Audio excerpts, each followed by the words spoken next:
Out here on the Storm Walker with John Jordon, one of the founders and president of Calendar Island's Maine Lobster. John, before we go out and haul some traps, tell me a little bit about how the team came about this business plan.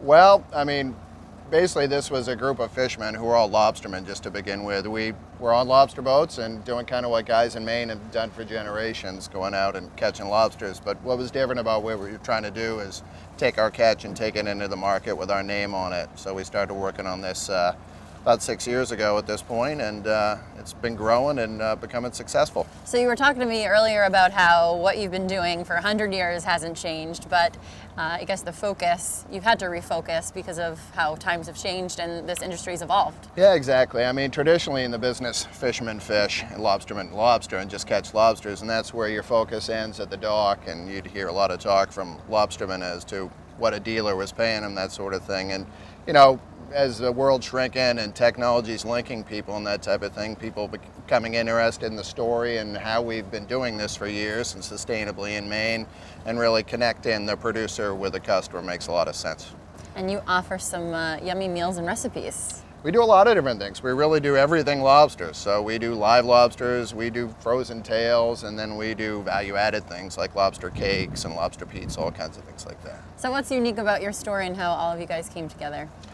Well, I mean, it's just a real world story, and I think all of those are unique in that fashion. We came together in the spring in a boatyard while we were painting our boats one spring and started talking about the idea. And, you know, it's taken a lot of different folks to get involved with it to make the company work. So you get food involved people with fishermen and business minds. So it's pretty interesting if you imagine the boardroom with sort of creative chefs sitting with Maine lobstermen. That hasn't really happened before. Cool. And how many traps do we have out here? I think we're going to go haul about 4 strings. We got 10 traps on a string, so we'll haul about 40 traps. And you've got 4 big buckets of bait. We won't use all this today, Yeah, but yeah, okay. we'll let you, you can get acquainted with the fish. Yeah, looks good. All right, John, let's go. All right, very good.